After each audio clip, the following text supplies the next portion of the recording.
ማርያም እኛ ማርያምን እንወዳታለን እናከብራታለን አለች። ነገር ግን እኛ እግዚአብሔር ነው እንጂ ልንወድ የምንችለው አልጠየቅኩም። እኔ እሷን እና የአንተን ምልጃ ምንድን ነው ብለህ ነው የምትረዳው?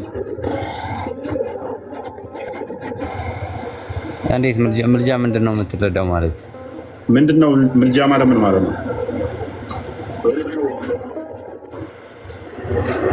ጥያቄውን እኮ ነው ያለውም እኮ ያመጣሁትኝ እኮ እፎይ። ምልጃ ማለት ምን ማለት ነው? ጥያቄው ገብተዋል? እሺ እሷ የጠየቀችህ ገብተዋል? የጻፈችልኝ ስክሪንሾት አድርጌ ልላክልህ አሁን እዚሁ ላይ። ኦኬ እሺ፣ ቴንክ በቃ አንዴ ሚታር ይላርገው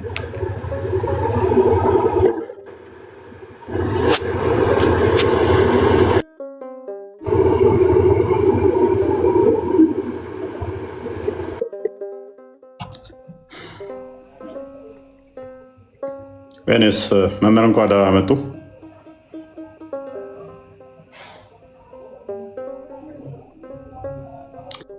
እንኳን ደህና ቆያችሁ። ጤና ይስጥልን ሁላችሁ።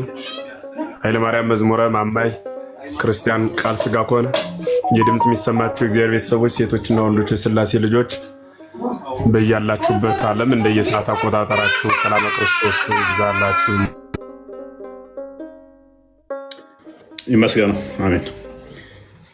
መምህር አይ ቲንክ ጫጫታ ለመሰለኝ ስራቸው ካሌለ ትንሽ በሉበትና እንመልሳለን ወደ ዋና ቶፒካችን።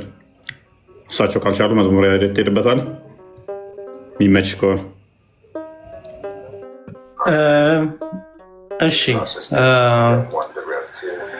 መምህር ኤፍሬም ቢሄዱበት ጥሩ ነበረ። ለማንኛውም ግን ምልጃ ምንድን ነው? ቅድም እፎይ ጥሩ ጥያቄ ጠይቃል። እሱ ምንድን ነው ምልጃ ምንድን ነው ብለህ ጠይቀው ነበረ። ሰው ምልጃ ማለት ጸሎት፣ ልመና ማለት ነው። በመጽሐፍ ቅዱሳችን እንኳን እመቤታችን አይደለችም እኛም እርስ በርስ አንዳችን ለአንዳችን ማልዳለን፣ እንጸልያለን። ይሄ ደግሞ ለክርስቲያኑ የተሰጣቸው አንደኛው ጸጋ ቢኖር፣ ለቤተክርስቲያን የተሰጣ ጸጋ ቢኖር አንዱ ስለ አንዱ የሚያደርሰው ልመናና ጸሎት ነው ምልጃ ማለት።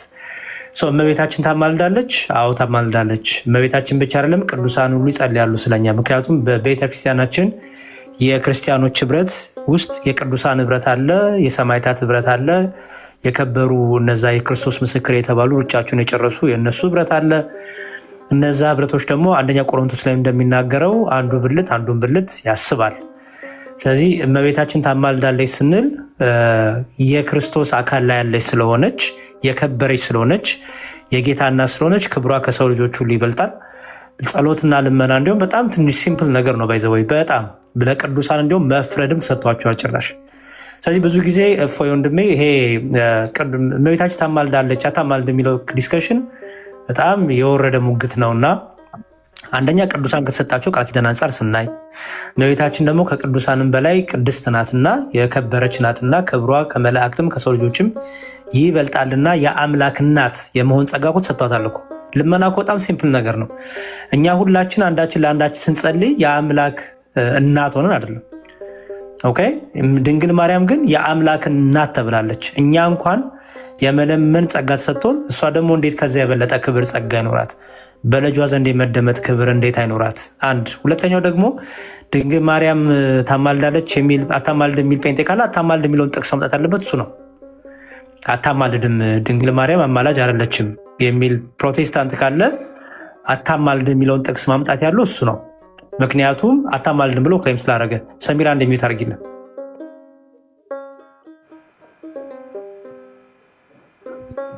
ሰሚራ ኦኬ አድርጊያታለሁ። እሺ።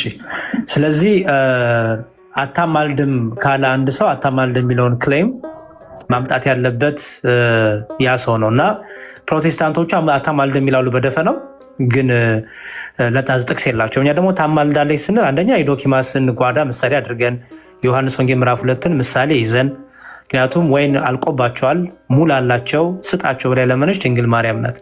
ወይን ማለቁ ማንም መጥቶ አልነገራትም።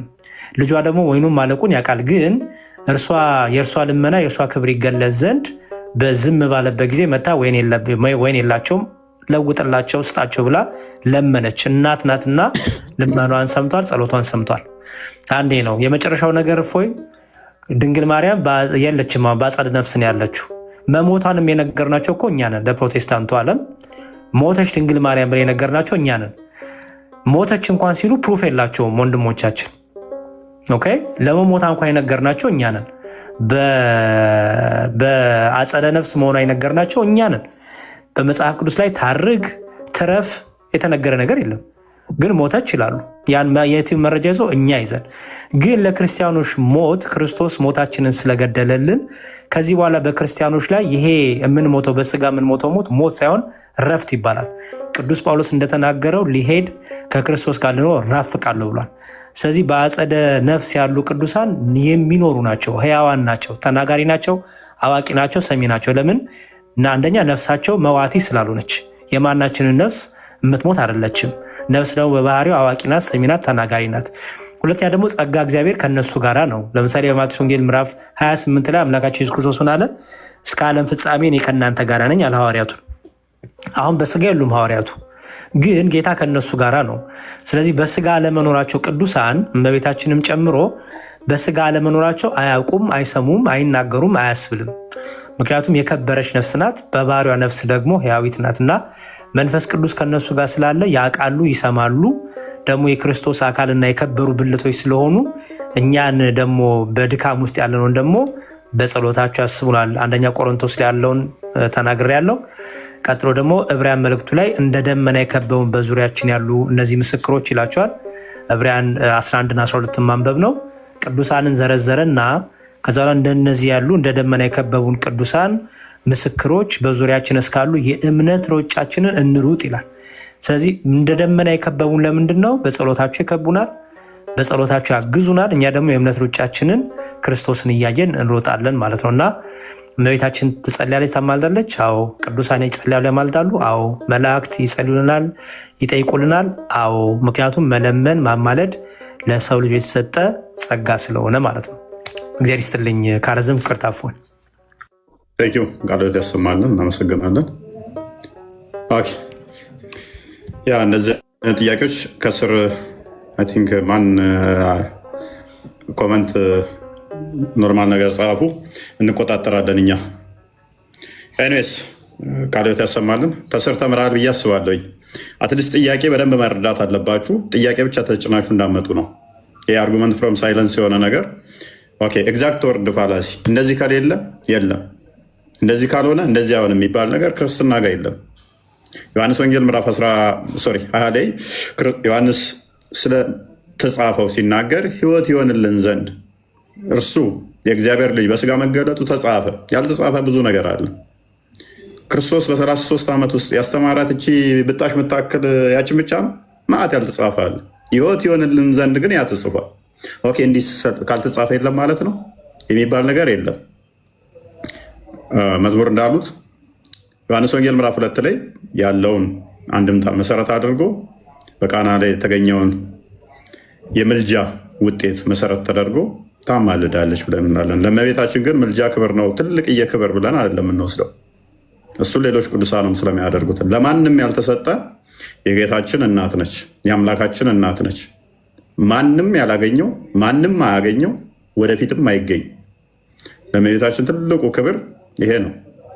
አምላክን በስጋ የወለደች ለማንም ፍጡር ማይሰጥ ለየትኛው መልአክ ብትል ሰው ብትል ማንም ወደፊትም ወደኋላም የማይሆን ያልሆነ ሊሆንም አይችል ምልጃ ቅዱሳን ያማልዳሉ። ዕብራውያን ምዕራፍ 12 ቁጥር 1 ላይ መዝሙረ ዳዊትም እንደጠቀሰው እንደ ደመና የከበቡን አሉ። እነኛ እንደ ደመና የከበቡን ለምንድን ነው? ለእኛ ሊራዱ አሉ። ዮሐንስ በራእዩ ምዕራፍ 6 ላይ ከቁጥር 9 ጀምሮ የሚናገራቸው ነፍሳቸው ስለመቃተት ነው ጸሎት ልመና ሲያቀርቡ የነበሩት ማለት ነው። ሶሪ መዝሙረ ዳዊት አልኩ እንዴ? ይቅርታ ሶሪ መዝሙር ያሬድ ለማለት ፈልጌ ነው። ይቅርታ። እና ያማልዳሉ፣ ቅዱሳኖች ያማልዳሉ ብለን እናምናለን እኛ። ይሄ ሞት ስጋ ከነፍስ የምትለይበት እንጂ መጥፋት ማለት ብለን ስለማናምን ሙስሊሞቹ እንደሚጠይቁት አይነት ጥያቄ አትጠይቁ። ሙስሊሞች ኦኬ ወልድ ሲሞት በስጋ ክርስቶስ ሲሞት ዓለምን ማን ነበር የሚጠብቀው? ምክንያቱም ሞት በቃ ምንም አለማወቅ አለመስማት መጥፋት ብለው ስለሚያምኑ ነው። እኛ እንደዛ እናምንም። ሞት ስጋና ነፍስ መለየት ነው። ነፍስ ደግሞ አዋቂ ነች፣ ታውቃለች። እንደውም ይህ ስጋ ፍላጎት አንቆ የያዛት ከዛ ነፃ ስለምትሆን በደንብ ታውቃለች። ኤኒዌይስ ኮመንታችሁ በጣም ይረብሻል። ሰሚራ እንኳን አላመጣሽ። እፎዬ በተጨማሪ እንደዚህ አይነት ጥያቄ ያላችሁ ሰዎች እኛም ፎሎ አድርገው እናንተ እስልምና ላይ ፎከስ እንድታደርጉ እኛም ፎሎ አድርገው በፕሮቴስታንት ያለውን ንጽጽሩን እኛ ስለምናደርግ እኛ መጠየቅ ይችላሉ። ፎሎ ማድረግ ይችላል። በሌላ እንዳይተረጉሙ ዲያቆን አሁን እፎይ ሂዱና ፕሮቴስታንት ላይ የሚሰሩትን ጠይቁ ቢል ጴንጤዎችን ጠይቋለን ብሎ እንዳይተረጉሙት።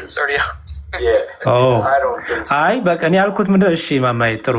እኔ ያልኩት ምንድን ነው? ኦርቶዶክሳውያን ከፕሮቴስታንት ከሌላ ለሚመጣባችሁ ጥያቄ እዚህ እስልምና ላይ ነው ፎከስ የሚያደርጉ። ስለዚህ እነፎይን እስልምና ላይ ጠይቁ። ከፕሮቴስታንት ላይ የሚመጣባችሁ ጥያቄ ግን እኔንም ፎሎ አድርጎ ሌሎችንም ወንድሞች መልስ ስለምንሰጥ በእኛ ቤት ይህን ማግኘት ትችላላችሁ ምላሹ ለማለት ነው። ማማ ያመሰግናለሁ። ሰሚራ እንኳን ደህና መጣሽ።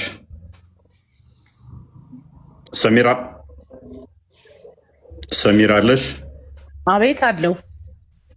እንኳን ደህና መጣሽ እህታችን። እንኳን ደህና ቆያችሁኝ። ሰላም ነው? ይመስገን ነው። ሙስሊም ነሽ? ሙስሊም ነኝ። መልካም። እሺ አንድ ሁለት ጥያቄዎች ለመጠየቅ ነው። ያው መጠየቅ የነበረብኝ በራሴ ሃይማኖት ያሉትን ነበር፣ ግን ያንን መልስ ስላላገኘው መጠየቅ የፈለግኩት አንደኛ ምንድን ነው ነብይ ማለት እንደምን ማለት? ሰሚራ አንድ ጊዜ ይቅርታና ሜይ ቢ ከቶፒካችን ትንሽ ሽፍት እንዳንሆን መጀመሪያ ይዘንበት የገባነው ርዕሰ ጉዳይ ስላለ እዛ ላይ የተወሰነ እንበልበትና ያንቺን ደግሞ ጥያቄ በማስከተል እንጠይቅሻለን። ይቅርታ ሰሚራ፣ ባለፈው ክርስቲያን ነሽ ተብለሽ የተለቀቀው ቪዲዮ ነው አይደል? አንቺ ነው እናንተም ጋር ከሆነ ከ15 ከ20 ደቂቃ በፊት እያየሁት ነበር። በሁሱ እንትን ክርስቲያን ነሽ ተብዬ ዝም ብሎ የማምታታት አይነት ነገር እንደውም ሁለተኛም ሶስተኛም ገብቼ ነበር ማለት እስኪ እንትን ለማለት ብዬ ግን አልተሳካልኝም። ያ ምክንያቱም የገባሽበት ጥያቄ ኦርጋናይዝድ አድርጌ ይሄ ሰሚራ በሚለው ገብቼበታለሁ። እዛም ያ እኛ ፕሮፋይልሽን አይተነዋል። ምክንያቱም እነሱ ያሉት ምንድነው ክርስቲያን ነች ልከዋት እንደዚህ ምናምን ብሎ ነው ያለው አይደለ?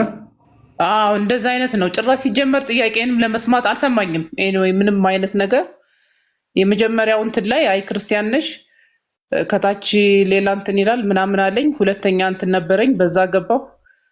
በዛም ስገባ ጥያቄን በስነ ስርዓት ሊያዳምጠኝ አልቻለም። የማምታታት አይነት ነገር ሶስተኛም ገብቼ ነበር በሌላ እንትን። እኔ በጣም ተገርሜ፣ ምክንያቱም ፎር ዘ ፈርስት ታይም ነው እንደዚህ እንትን ገብቼ እንዲህ አይነት ዲስከሽን ውስጥ ስገባ እና በጣም ሾኪንግ ነው የተፈጠረብኝ። እንትኑ አልጠበኩም እንደዚህ አይነት ነገር እንዲሁ ስናወራ ብዥታ እየተፈጠረብኝ ነው ስላቸው ሁሱ በደንብ ሊያስረዳሽ ይችላል ብለው ስለገቡ እና በጣም ነው የደነገጥኩት። እንደዚህ አልጠበኩም ነበርና በሱ እንትን ገብቼ ነበር። ትክክል ነው።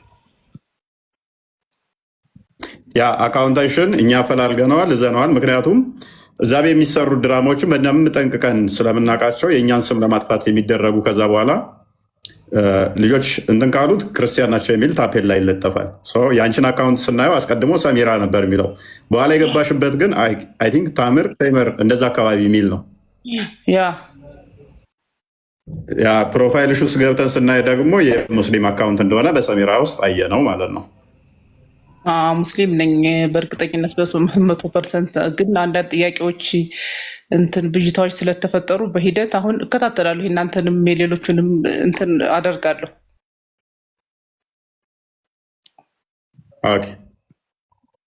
እና ጥያቄ ትንሽ ቆየት ማለት ትችያለሽ። ቶፒኩን ትንሽ እንትን እንበለውና ከዛ ትጠይቅናለሽ። አጭር ናት ጥያቄ።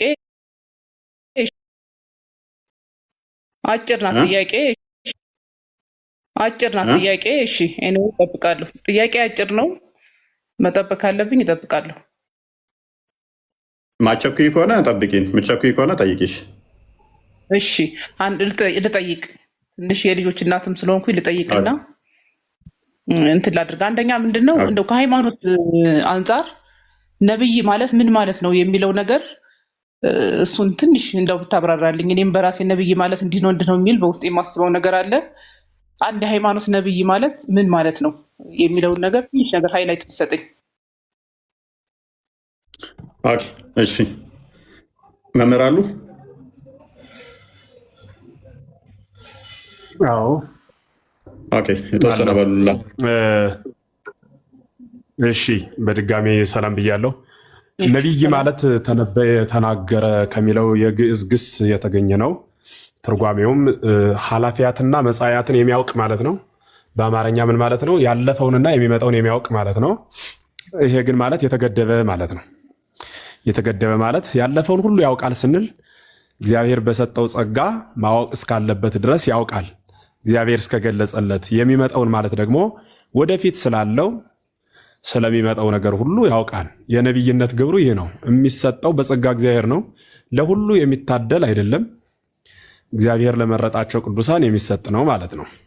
ስለዚህ ነቢይ ማለት ኃላፊያትና መጻያትን የሚያውቅ፣ ያለፉትና የሚመጡትን የሚያውቅ፣ የሚናገር፣ የሚያመሰጥር ማለት ነው። ዘመነ ረሃብ፣ ዘመነ መከራ፣ ዘመነ ስደት በሚሆንበት ጊዜ አስቀድመው አይተው የሚናገሩ፣ ትውልዱ በአእምሮ የረሳውን ደግሞ ወደ ኋላ ሄደው አስታውሰው የሚናገሩ እኒህ ነቢያቶች ይባላሉ ማለት ነው። በዘመነ ብሉይ የነበሩ ክርስቶስን ለመፈለግና በመፈለግ ሲነገር የነበረ፣ በዘመነ ሐዲስ ደግሞ በግልጽ አይታይም ምጽአተ ክርስቶስን የሚናገሩ፣ በበዓት ተከተው ገዳም አጽንተው የሚኖሩ አባቶች አሉን። ምጽአተ ክርስቶስን የሚናገሩ ዳግም እመጣለሁ ብሏል እሱ። ያ የሚመጣበትን ዘመን ሱባኤ ቆጥረው የሚናገሩ አባቶች ማለት ነው። በጥቅሉ ነቢይነት ከእግዚአብሔር የሚሰጥ ጸጋ፣ ቅድስና የሚፈልግ ወደፊት ሊመጣ ያለውና ወደኋላ ያለፈውን ዘመን የምናይበት መነጽር ትንቢተ ነቢያት ይባላል ማለት ነው። ከተል ብለው ያስባሉ መምህር?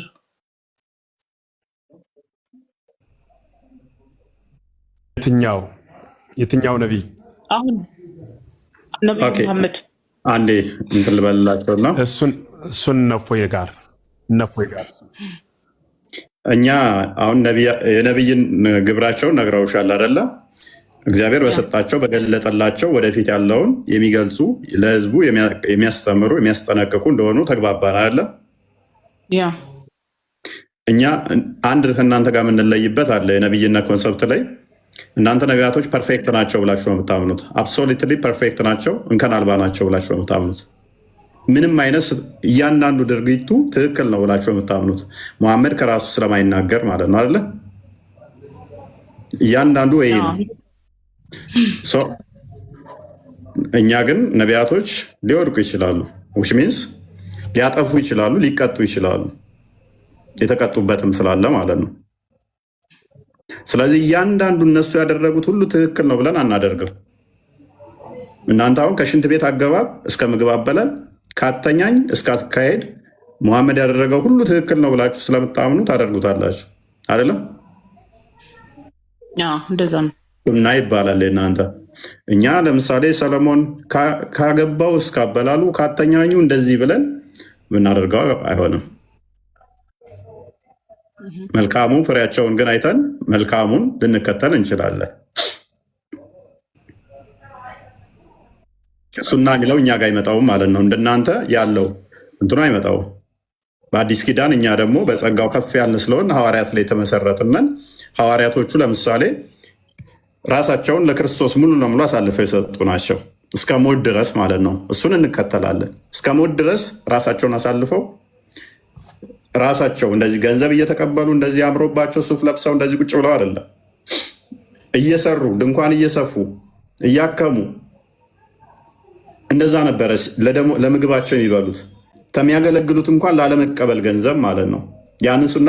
ያንን እንደ ሱና አድርገሽ ልትከታዩ ትችላለሽ። ግን እያንዳንዱ ሙሐመድ እንዳደረገው ከሽንት ቤት አገባብ እስካወጣት ድረስ ነው። እናንተ ጋር አለ ሱናው ታቀማመጥ እስካተኛኝ ይህንን የሰዎቹ ትክክል ነው ብላችሁ እናንተ ትከተሉታላችሁ። እንደ ሃይማኖትም ነው እሱ። ከቁርአኑ በላይ እንደውም እሱ ነው ሙስሊሞችን እዟቸው ያለው ማለት ነው። እኛ ጋር እንደዛ አይደለም።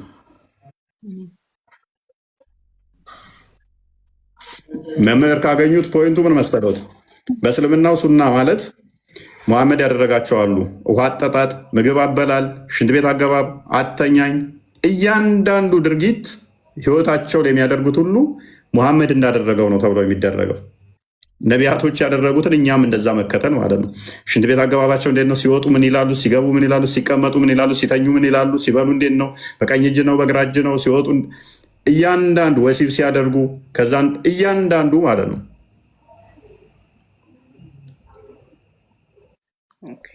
ይሄኛ ጋር እንደዛ የለም።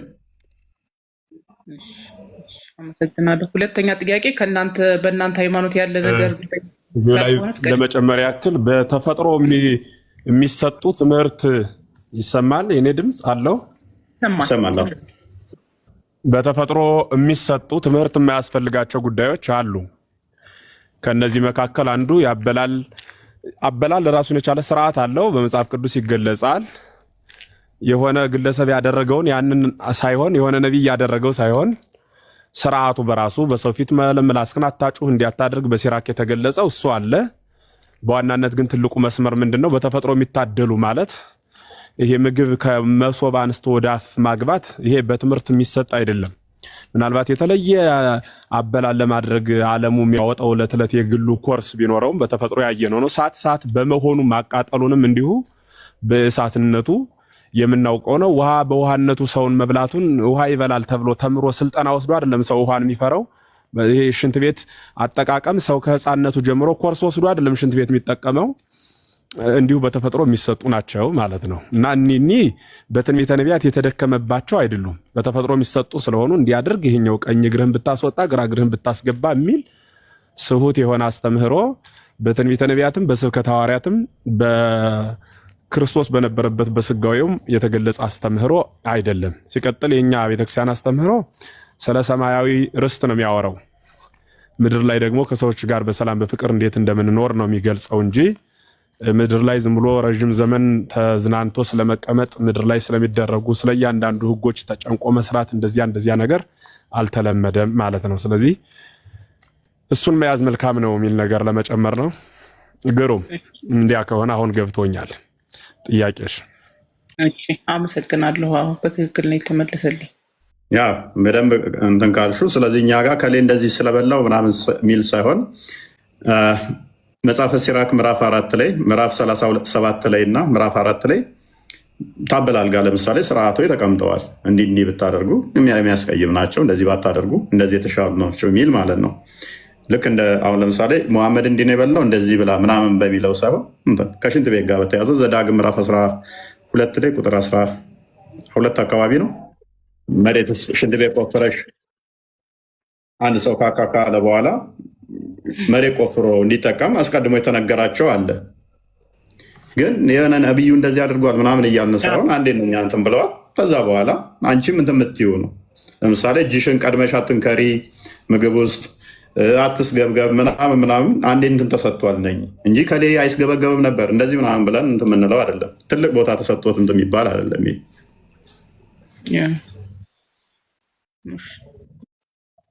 ቀጥሽ ሁለተኛ ጥያቄ ከእናንተ ሃይማኖት ላይ ነው መጠየቅ የምፈልገው።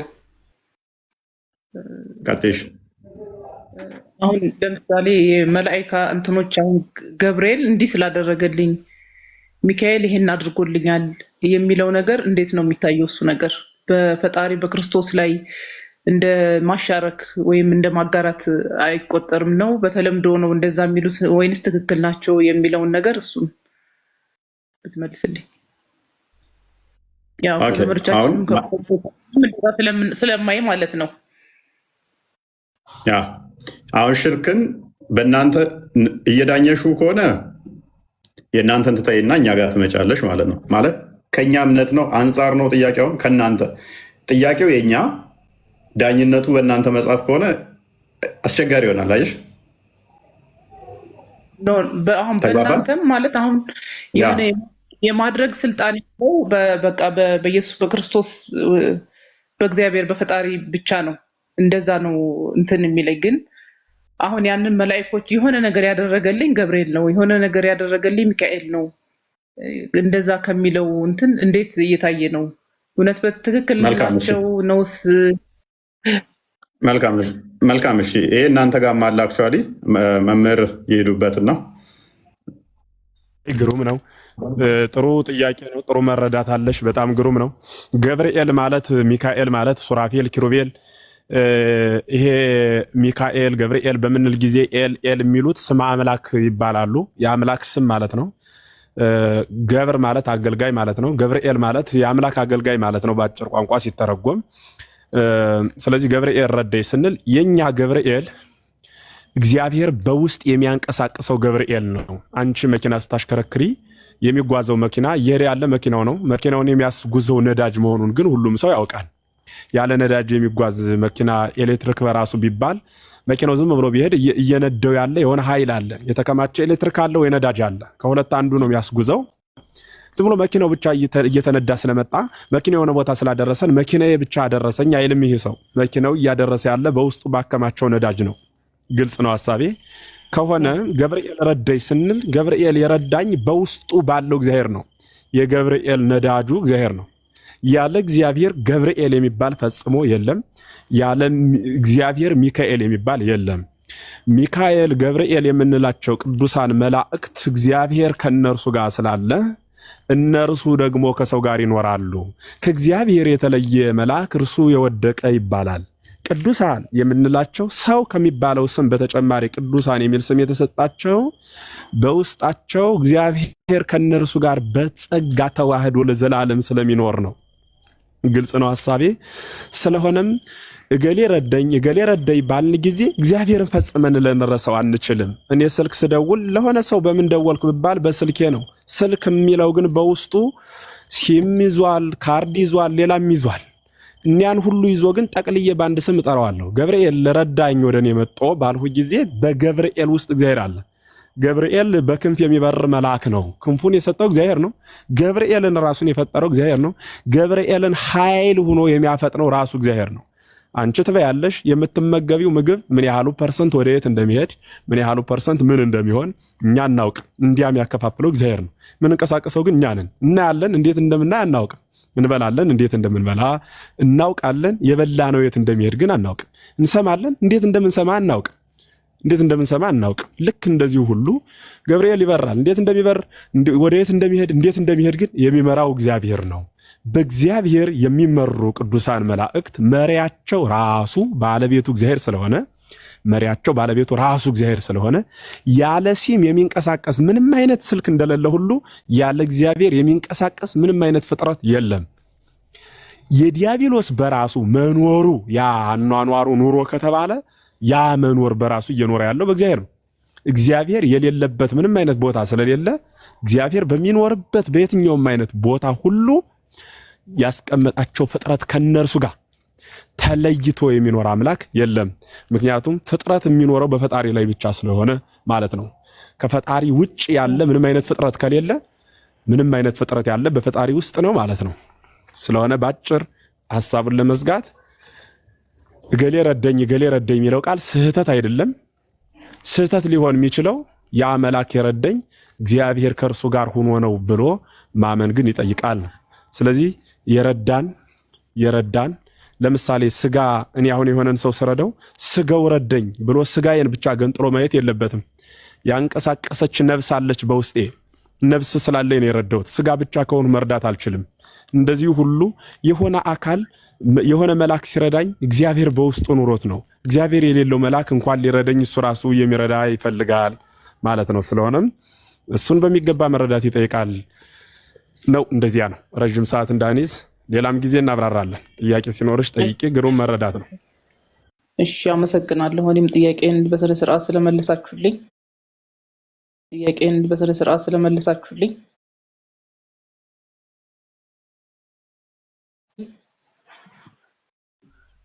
አንዴ ግን እዚህ ጋር መምህር ቃሎት ያሰማልን። ክርስቲያን አንዴ ሱራ 19:19 ላይ እንዴት ነው የምትረጁ? ሱራ 19:19 አንዴ ክፈተው እስኪ። ኦኬ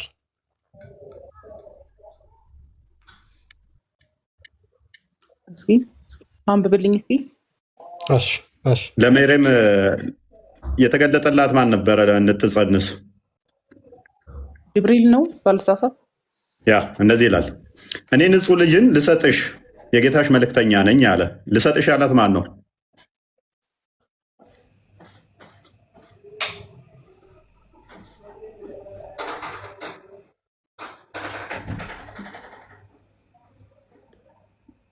ሰሚራ ይሰማል? ይሰማል።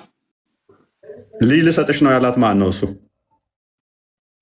ፈጣሪ ነው እንዴ? ሜሪም ጋር ፈጣሪ መጥቶ አናግሯታል? ከኋላ ጅብሪል ነው። ጅብሪል ነው። ልጅ የሚሰጠው ግን ማን ነው? ፈጣሪ ነው። ግን እኮ ጅብሪል መጥቶ ደግሞ እኔ ልጅ ልሰጥሽ ነው አላት። እንደዛ ነው። እኔ ደግሞ ማለት ከአላህ በጅብሪል አማካኝነት ልጅ ልሰጥሽ ነው የሚለው ከእግዚአብሔር ማለት ነው። አላህ ምንድለው እኛ ማለት እንደዛ ነው የነበረኝ አንደርስታንዲንግ። አይ ከከሌ ምናምን አላላትም። ከኋላ ተመልስ ቁጥር 17 አድርግልኛ እንዴ። እንደዚህ ይላል፣ ከእነርሱም መጋረጃን አደረገች፣ መንፈሳችንም ወደ እርሷ ላክን ይላል። መንፈሱ መጣ። ባይዘዌ በቁርአን ውስጥ ያላ መንፈስ ጅብሪል ነው የሚል ሽታውም የለም። አንድ ጥቅስ የሚያመጣ የለም ያላ መንፈስ ጅብሪል ነው የሚል አይደለም። በቁርአን ውስጥ በሐዲስ ላይም የለም ያላ መንፈስ ጅብሪል ነው የሚል። ሱራ 1785 ላይ ስለ ሩህም ተጠይቆ መሐመድ ያለው ምንድነው? ከሩህም ይጠይቁሃል፣ ሩህ ከጌታዬ ዘንድ ነው፣ እውቀት ጥቂትን እንጂ አልተሰጠህም በላቸው ነው ያለው። ስለ ሩህ ተከራክሮ ከናጅራን ክርስቲያኖች ጋር በተከራከረበት ወቅት ላይ ኢሳ ያላ ሩህና መንፈስ ቃል ነው ትላለህ። ስለዚህ ቃሉ ፍጡር አይደለም። ሩሁም ፍጡር ካልሆነ እንዴት ነው እሱ ኢሳ ፍጡር የሚሆነው ተብሎ በቃሉ ጉዳይ ላይ ኑ እንረጋገም ነው ያላቸው። ሱራ 3 ከ59 እስከ 53 ድረስ ተፍሲራቶቹን መመልከት ይቻላል። ስለዚህ እንረጋገም ነው ያላቸው። መልሱ እርግማን ነው የሆነው። ኤኒዌይስ ከመንፈሳችሁ ወደ እርሷ ላክን፣ ምን ሆነ? ለእርሷም ትክክለኛ ሰው ሆኖ ተመሰለላት። ልብ በይ፣ ይሄ ሩህ የተባለው መንፈስ የተባለው ለሜሪያም ወደዛ ተልኮ ሲመጣ ምን ሆነ? ለእሷ ሰው ሆነው ተመስሎ ትክክለኛ ሰው ወንድ ሆኖ መጣባት ማለት ነው። እኔ ከአንተ ባራማን እጠበቃለሁ አለችው። ጌታን ፈሪ እንደሆንክ አትቅረበኝ አለች። እኔ ንጹሕ ልጅ ለአንቺ ልሰጥሽ የጌታሽ መልእክተኛ ነኝ አላት። ስለዚህ ልጅ ሊሰጣት የመጣው ይሄ እንደ ሰው የተገለጠው ነው አደለ? መንፈስ የተባለው። ስለዚህ ልጅ መስጠት ቻለ ማለት ነው። ተልኮም ቢሆን ልጅ የሚሰጥ ነው አደለ? ስለዚህ ልጅ ሰጠ ይባላል አይባልም? ይህ አካል ያማል ልጅ እንዲሰጥ ታዟል። ስለዚህ ልጅ ልሰጥሽ ነው እያለ ነው። ልጅ አይሰጥም ነው የምትይው? ይሄንን አሁን ይሰጣል ነው የምትይው?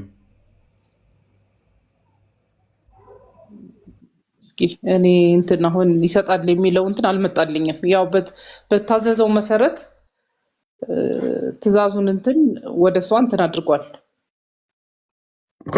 ትእዛዙ ምንድን ነው? ልጅ መስጠት ነው አይደለ? ልጅ መስጠት። ስለዚህ ልጅ ይሰጣል ማለት ነው።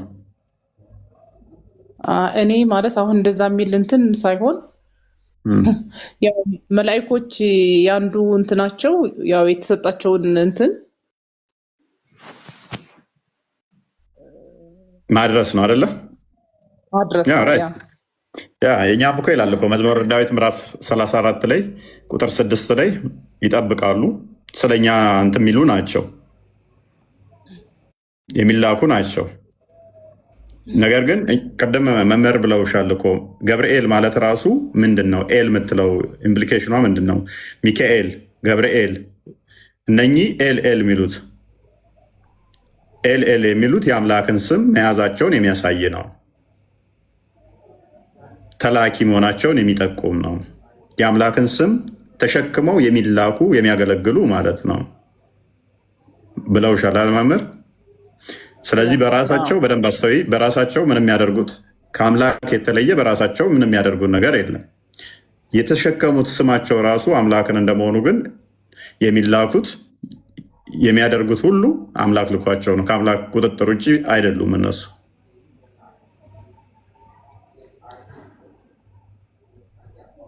ግልጽ አይደለም? ግልጽ ነው። ያ ኦኬ። ካልገባልሽ በደንብ ይጥራልሽ፣ በደንብ ጠይቂ። መዝሙር ያሬድ ይሄዱበታል ካልገባሽ። ግልጽ ነው። ሌላ ጊዜ ደግሞ እንደዚህ እንትን አድርጌ ጥያቄ ጠይቃለሁኝ። አመሰግናለሁ።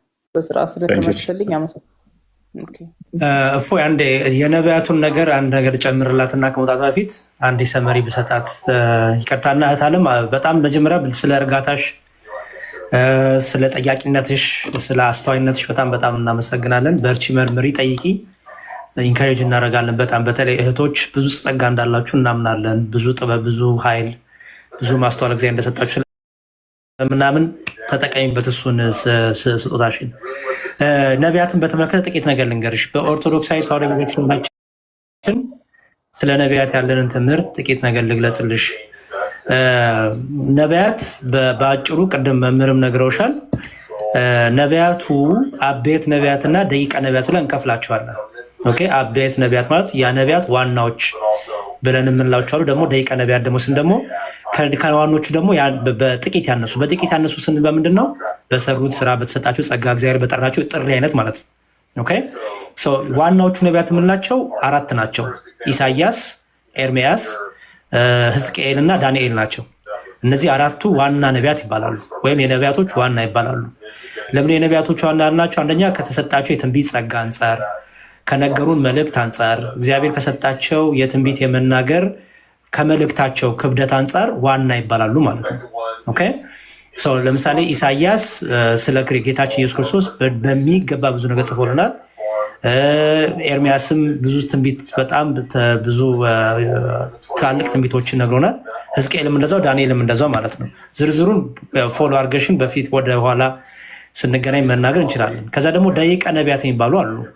ለምሳሌ እነ ሆሴ፣ አሞጽ፣ ሚኪያስ፣ ኢዩኤል፣ አብድዩ፣ ዮናስ፣ ናሆም፣ እምባቆም፣ ሶፈንያስ፣ ሐጌ፣ ዘካርያስ፣ ሚልኪያስ እነዚህ ሁሉ ማለታቸው ሰው። እነዚህ ደግሞ ደቂቀ ነቢያት ይባላሉ ማለት ነው። ስለዚህ አበይትና ደቂቀ ነቢያት እንዳሉ እንዳትረሽ። ስለዚህ ጠቅላላ ስንት ሆኑ ማለት ነው? አይ ቲንክ ስንቆጥራቸው 4ቱ ነቢያት እና 12ቱ ደቂቀ ነቢያት፣ እነዚህ ጠቅላላ ትይዣቸዋለች። ከዛ ደግሞ አቤትና ደቂቀ የሚላቸውን ደግሞ በስራቸው በተገለጠላቸው በሚናገሩት ትንቢት አይነት በሚጽፉት በመልእክታቸው አቤትና ደቂቀ ነቢያት ብለን አስቀመጥን ማለት ነው። የነቢያትን ጥቂት ነገር ልንገርሽ። አንደኛ ስለኛ ስለ ህዝቡ የሚጸልዩ ናቸው። ኦኬ፣ ህዝቡ ስለ ህዝቡ የሚጸልዩ ናቸው። ነቢያት ስለ ህዝቡ ይጸልያሉ፣ ወደ እግዚአብሔር ምልጃን ጸሎትን ያቀርባሉ። ዘፍጥረት 20 ቁጥር 7 ላይ ሄደሽው ዘፍጥረት 20 ቁጥር 7 ላይ በማቴዎስ ወንጌል ምዕራፍ 10 ቁጥር 41 ላይ ደግሞ ነቢያትን ማክበር፣ ነቢያትን ማሰብ በረከት እንደሚያሰጠን በረከት እናገኝባቸዋለን ብለን ደግሞ እናምናለን። ስለዚህ ማቴዎስ ወንጌል ምዕራፍ 10 ቁጥር 41 ላይ ይሄንን በደንብ አድርጎ ያስቀምጣል ማለት ነው። እግዚአብሔር ካመጣው ቁጣ ህዝቡ እንዲድን መልእክት የሚያስተላልፉ ናቸው። እግዚአብሔር ካመጣው ምሕረት ደግሞ ምሕረቱን ሰጥቷል። እግዚአብሔር ታርቋቸዋል ያለው ደግሞ ከእግዚአብሔር ዘንድ መልእክትን የሚሰጡ ናቸው። የእግዚአብሔርን ቁጣን ደግሞ እግዚአብሔር ሊቀስ ነው ሊቆጣ ነው ብለው የሚናገሩ ናቸው ማለት ነው ነቢያት። እና ወንድ ነቢያት የተነገርኩሽ፣ በክርስትናው ደግሞ ሴት ነቢያት ደግሞ ነበሩ። ሴት ነቢያቶች ደግሞ አሉ። ለምሳሌ የሙሴ እህት ማርያም ነቢይ ናት። ዲቦራ የምትባል ነቢይ ያለችን፣ ህልዳና የምትባል ነቢይ ያለችን፣ ሀና የምትባል ነቢይ ያለችን ማለት ነው። እና ሴት ነቢያቶች ራሱ በመጽሐፍ ቅዱሳችን አሉ። እና ሴቶች ራሱ በደንብ አድርገው የተከበሩ ናቸው። በእኛ በክርስትናው ራሱ የሴት ነቢያትም የነበሩበት ጊዜ አለ ማለት ነው። እና ነቢያት ስንል ለወንድ ብቻ የሰጠነው አይደለም፣ ሴት ነቢያቶችም እንዳሉ በመጽሐፍ ቅዱስ እንድታስተዊ ነው። ዝርዝር ነገሩን ግን በሌላ ቀን ተገናኝተን እናወራለን። እግዚአብሔር ይስጥልኝ። እፎይ።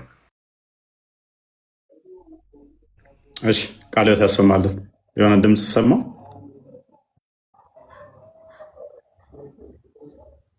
ሰሚራ አዴስ ሰሚራ እንደጋማ ይሰማል ማለት ነው።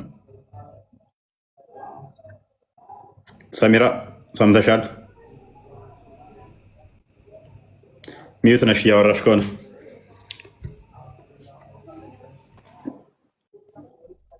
አይሰማም? አሁን ይሰማል። ኦኬ፣ ጥያቄሽ ተመልሷል ይመስለኛል። ወደ ሌሎች እንለፍ። እሺ አመሰግናለሁ። እሺ ባለፈው ስለሄድንብሽ ኦፌንድ ካደረገች ሶሪ።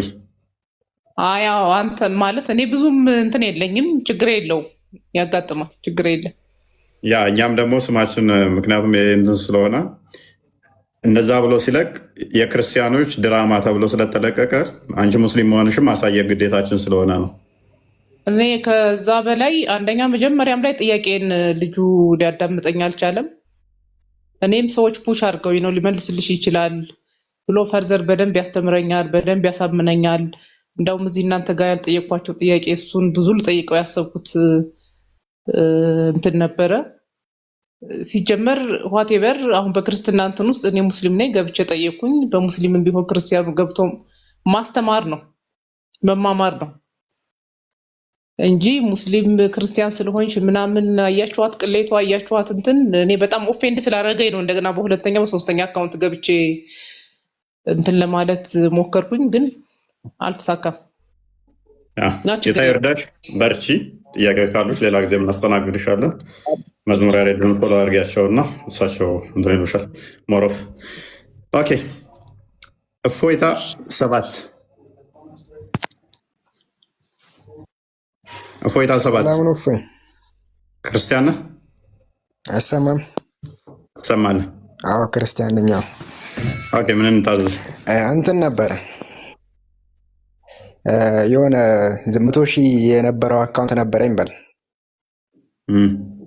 እና ካየው የሆነ አዲስ ፌስቡክ ላይ የተለጠፈ አይቼ ነበረ በኤአይ የሰራሁት ምናምን አንተ ፔጅ ላይ ነው ያየሁት እና የሆነ ከኮመንት ግለጹልኝ የሚል ጽሑፍ እና እኔ ነበርኩ በኤአይ ጀነሬት ማረጋቸው። ባይገርም አሁን ራሱ ባን ብሏል የአካውንት ማለት እና ከዚህ በፊት የነበረኝ አካውንት ነበረ 100,000 ኦልሞስት ተከታይ አለው እና ጀስት አንተ የምትለቅለት ሰው ውክልና ከሰጠ ፌስቡክ ነው እና ፌስቡክ ላይ የሆነ ፎቶ ካይ በኤአይ ጀነሬት የተደረገ ፖስት አድርገህ ነበረ። እሺ። እና እነኛን ቪዲዮ ምንድነው እኔ ነበርኩ ጀነሬት ማድረጋቸው እና ፎቶ ይወስዳል ነው የሆነ እሺ እንደዛ ሳይሆን ነው። አዎ እንደዛ በተመሳሳይ ብለዋል እና 100,000 የነበረ ተከታይ ያለኝ ነበረኝ በል። እሺ። እና ውክልና የሚሰጥት ሆነ ጀስት አካውንት ይፈታል ምናምን የሚል መልእክት አይቼ ነበረ እና ከተፈታ እንኳን ጀስት ለእኔ ባይሆን እንኳን ለአንተ ይጠቅማል ብዬ አስባለሁ። እና በዛው ምን ትላለህ? እንዴት እንደተዘጋም አላውቅም። እኔ 1,000 ተከታይ ነው ያለኝ ፌስቡክ ላይ። እኔ በቅርብ ነው ወደ ፌስቡክም የመጣሁት። ፌስቡክ ላይ የሚጻፉት እኔ አላውቃቸውም። ውክልና ምንም የምትለውን ነገር እኔ እጄ የለበትም። አይ ቲንክ 1,000 ምናምን ሰው ነው እኔ ተከታይም ያለኝ። 1 ወር ምናምን ቢሆን ነው 1 ወር ማክሲመም ፌስቡክ ላይም ከመጣሁ። ፌስቡክም የለውበትም እኔ። እሱማ ልክ ነው። ኧረ 100,000 የነበረው የቲክቶክ አካውንት ነበረኝ በል። ቲክቶክ ነው ባኔው ነው ማህበረሰቡን የሚጥስ ነገር አንድ ቀን ቲክቶክ ነው ወይንስ ፌስቡክ ነው? ቲክቶክ ላይ ያለ አለ 100,000 ተከታይ። ቲክቶክ 100,000 አለ፣ ፌስቡክ 100,000 አለ። አንተ እኮ እና ምን ነሽ? ያው ምን ልርዳ? 100,000 የነበረው ይመለሳል ተብያለሁ በል። ነገር ግን እሱ ውክልና የሚሰጥ ከሆነ ቪዲዮዎችን ጭራሽ ውክልና የቲክቶኩ ፌስቡክስ የፌስቡክንማ ፖስት ያደረግከውን እኔ ነበርኩ ጀነሬት ያደረኩት። እኔ እዚህ ላይ ነው ፖስት ያደረኩት። በዚህ ላይ ነው ማን ተከታይም የለኝም። እዚህ ላይ ነው ፖስት ያደረኩት። ኖ ፌስቡክ ላይ። ፌስቡክ እኮ እኔ ይሄ ነው በቃ። ፌስቡክ ላይ እኮ ፌስቡክ ይሄ ነው የኔ፣ ሌሎቹ የኔ አይደሉም። እኔ አይደለሁም ፖስት ማድረገው በቃ። ያ 14,000 የኔ አይደለም፣ 14,000 አይደለም 1,000 ነው የኔ። የኔ አይደሉም እነኛ። እኔስ በውስጥ አወራኝ በቃ። የምታያቸው ፌስቡክ ላይ የሚለቀቁት የኔ አካውንቶች አሉ። የኔ 1,000 አካውንት 1,000 ነው ፎሎወሩ። በቃ እሺ፣ በቴሌግራም በቃ እሺ፣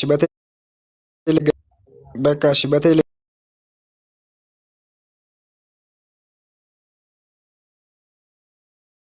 አውራለሁ። ቲክቶክ ላይ ባንሆነ ቲክቶክ ላይ 100,000 ባንሆነ ማውቀው ነገር የለም ማለት ነው። በእኔ ስሞች ብዙ የተከፈቱ አካውንቶች ስላሉ ማለት ነው። ሰው እኔን አይወክሉም። እኔስ ወደ ክርስቲያን እንትን አናል ተቶፒኩም ስለራቅን ጠፋብኝ ነበር። ከቶፒካችን በጣም ራቅን። ወደ ቶፒካችን እንመለስ። ያው እስካሁን ጥያቄዎችን ነበር ስናስተናግድ የነበረው ኦልሞስት ለ1 ሰዓት ያክል ማለት ነው። አሁን ወደ ዛሬው ወደ ዕለታዊ ፕሮግራማችን እንመለስ እና እንግዲህ ከአመጋገብ ጋር በተያያዘ ነው። ስፔሻሊ ረመዳን እንደመሆኑ ደግሞ እስልምናው ደግሞ አጥብቆ ክርስቲያኖችን የሚተችበት መሐመድ ማለት ነው አንዱ አመጋገብን በተመለከተ ነው። እውነት ሙስሊሞች ይህንን የመተቸት ሞራል አላችሁ ወይ የሚለውን ዛሬ የምንመለከት ይሆናል። በዚሁ ግን አትሊስት የገባው ልጅ እኔ ያስገባው ስምህን ቀየር ልልህ ነበረ። ተመሳሳይ ስም አትጠቀሙ። እንደዚህ ተመሳሳይ ስም አትጠቀሙ። ሰርች አድርገህ ግን አይተህ ታውቃለህ? እፎይ እስኪ እፎይ ብለህ ሰርች አድርግ። ጌታ ኢየሱስ እንዳለ እኮ እፎይ ነው። እኔ ኢቨን የሆነ ነገር ልሰራ ስል ታግ ላረገው ብዬ በቃ ስለሚጠፋብኝ ትውትን አንድ ታግ አላረገው። አንደኛው ሸጥኩት አለኝ 100 ምናምን ሺህ ገባና አንደኛውማ ለምኜ ምን ያደርጋል በእኔ ስም አድርጎ ፕሮፋይል አስቀምጦ ባንክ አካውንት አስቀምጧል። ምንም እኮ አልገባም ይለኛል። ኧረ እባክህ አልገባም እኮ። ኤኒዌይስ ሀቢብ በተቻላችሁ መጠን የሰው ስም አትጠቀሙ። እንኳን ደህና መጣ። ሙስሊም ነህ? መልካም። በረመዳን ወቅት ላይ ስታፈጥሩ ቶሎ የምበሉበት ምክንያት ለምንድን ነው? ማለት ቶሎ የምበሉበት ምክንያት አይተህ ከሆነ ልክ ልታፈጥሩ ስትሉ ቶሎ ብላችሁ ነው ምግብ የምትበሉት አይደለ? ሲጀመር ቶሎ ብለን ምግብ አንበላም። አዛን ካልተባለ ምንም አይነት ምግብ አንበላም። ልክ አዛን እንደተባለ ቶሎ ብለው የሚበሉበት ምክንያት ምንድን ነው? እና የጾመች ቀኑ ሙሉ የጾመች ነፍስ እንዴት ነው ምግብ ሳታገኝ እንዴት እንቅስቃሴ ትጀምራለች? አላህ የቱ ጋር መቼ ነው በደንብ የሚደሰትብህና የሚሰማ? ቀን ስትጾም ነው ወይስ ምግብ ስትበላ? አይገናኝም ማለት ነው። ማለት ምግቡ የምበላው ያው የጾም ከሆነ ያህል እንትን ልትል ነው። ገባህ እኮ የጾም ከሆነ ያህል ነው። ልክ በጾም ሰዓት ላይ ነው ፈጣሪህ በደንብ የሚሰማ ወይንስ ምግብ ስትበላ የሚሰማ? ሲጀመር ፈጣሪ ይኸውልህ ልንገርህ አይደለ እንደ እምነትህ እንደ አማኝነትህ ነው እንጂ ከበላ የሚሰማ እንትን የለ። ሳበላ ስቀር ደግሞ የማይሰማ እንትን ፈጣሪ አለ። ከምግብ ጋር የሚወዳደር አይነት ነገር አለ። የዛን ሰዓት ግን ስትበላ ምናምን ነገር ምግብ ለሌላው መስጠት ትችላለህ። በዛን ሰዓት ላይ እንመጣበታለን። አሁን ያነሳሁትን ስትበላ ሳትበላ የሚባል የለም በፈጣሪ ዘንድ ላልከው እንመጣበታለን። በዛን ሰዓትስ አማኝ ላልሆነ ምግብ መስጠት ትችላለህ?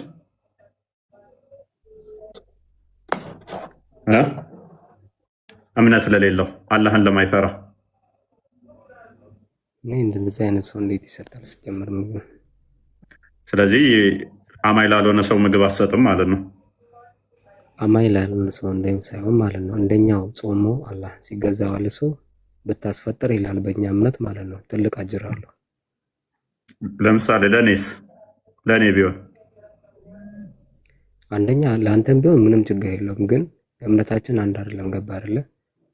አንተም መስጠት ትችላለህ ወይ? መስጠት ትችላለህ? ሜቢ ይኸውልህ አዳምጠኝ። ተሸውጄ ሜቢ እምነትን ላላቅ ጾመኛ ነኝ ብለህ አስቤ ልሰጥ እችላለሁ። ገባ አይደለ? እምነትን እያወቅኩ ግን አልሰጠም። ቁርአን የሚያስተምረኝ ይሄ ነው።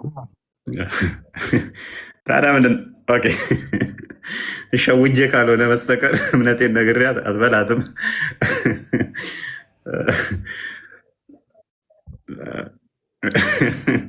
ታዲያ ደግሞ የምትሰክሱን መንገድ ላይ የምናፈጥረው ልናበላችሁ ነው ብላችሁ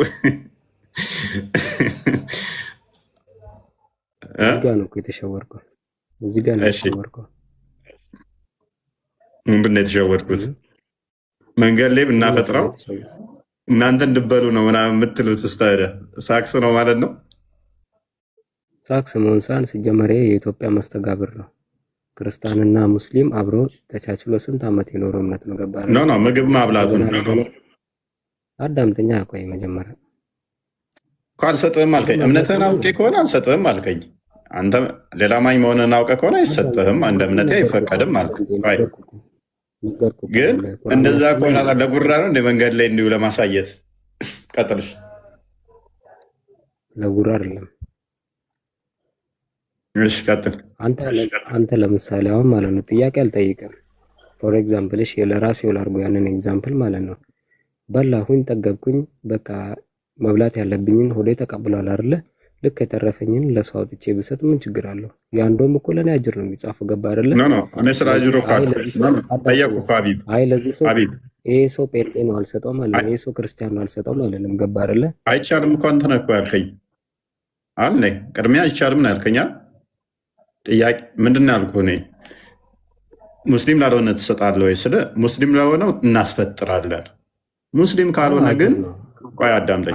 ሀጅር ያስገኘናል ማስፈጠራችን። እሱ ቆይ እኮ አዳምጠኝ፣ አደረበኝ። ሙስሊም ለሆነው ለጿሚው ካስፈጠርን ጾሙ ሲፈታ ካበላ ነው ሀጅር እናገኛለን። ሙስሊም ካልሆነ ግን ቆይ ሙስሊም ካልሆነ ሸውደኸኝ ልበላ ትችላለህ፣ እያወቅኩ ግን አይሰጥህም ነው ያልከኝ አይደለ? አዎ ይሄ አስተምሮ ነው እኮ። ስለዚህ አስተምሮቱ ነው እንጂ ያንተን ፍትሐዊነት ያንተን አዛኝነት አይደለም እኛ የምንፈልገው፣ እንዳስተምሮቱ ነው እኛ መንቀሳቀስ የምንፈልገው። ነብይህ እንዳሰጡ ስላለ ማለት ነው። አንድ የክፈተው ክርስቲያን ጀሚዓ ተርሚዚ 2395 ላይ አማኝ ላልሆነ ምግብ እንዳሰጡ ስላለ ማለት ነው። በቃ አልኩህ እኮ ይኸውልህ፣ ከአስተምሮት ውጭ ምንም እኮ የሚተላለፍ ሌላ ነገር የለም እኮ። እንደ ኢትዮጵያዊነት ምናምን ብለህ እንትን ስትል እኮ ነው ሌላኛውን እንትን ውስጥ የገባ ነው። ኤኒዌይስ አንድ ያንበበው ክርስቲያን አንተ አሁን እሱ ትልክደው ነው ያ ምንድነው? በቃ ባጭሩ ሙስሊም ካልሆነ በስተቀር ሙስሊሞች ምግብ ማብላት እንደማይችሉ መሐመድ ተናግሯል።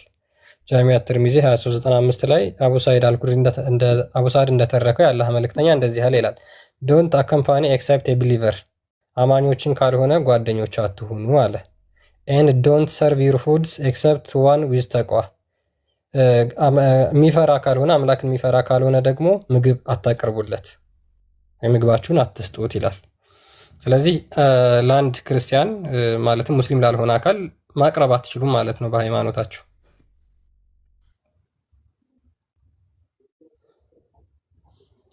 ቀጥል ሀቢብ። ለአማኞች ምናምን መሆን አይደለም። አንተ ሜቢ እኔ እንግሊዘኛው አላውቅም እንጂ አረዳድህ ሲጀመር ትልቁ ኮንሰፕት እና የአንተ ጥፋት ምን አረብኛ ነው።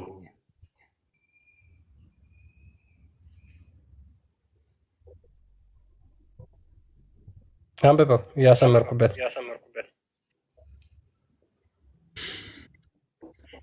ወላ ካልሆነ ወላ አንተ አይደለም። አዳምጠኝ። አሁን ተገንዝብ ያለ እኮ ኮንሰፕቱን ገብቶሃል አይደለ? ምን ተረዳ? ይኸውልህ አንተ የተረጎምክበት መንገድ እኔ አላውቅም እንጂ አንተ ተርጉሞ አረብኛውን አንብብና ተርጉሞ እኮ አዳምጥ። ተረጎምኩልህ እኮ ከዚህ ምንድን ነው? ምን ብለህ ያው ተርጉማ አሳየኝ አይደል እንዴ? ምን ይላል? ተርጉመንማ አሳየንህ። ደግሞ መልሰህ እኮ አንተ የተረዳህበት ትለናለህ መልሰህ። ለአንተ ማንበቡ በቂ ስላልሆነ ገባህ አይደለ እንጂ እኔ አቅቶኝ አይደለም። ቀጥልሽ። ባይዘው ለማካበር ምናምን ሳይሆን ማለት ነው ሙስሊም ጋር በጣም ብዙ እውቀት አለ።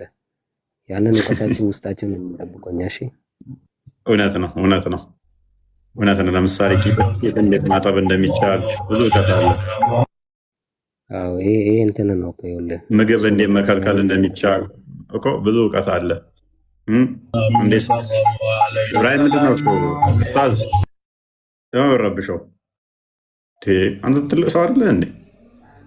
ሁሌ ህፃን ትሆናለህ እንዴ? ኡስታዝ ምን ሆነህ ነው?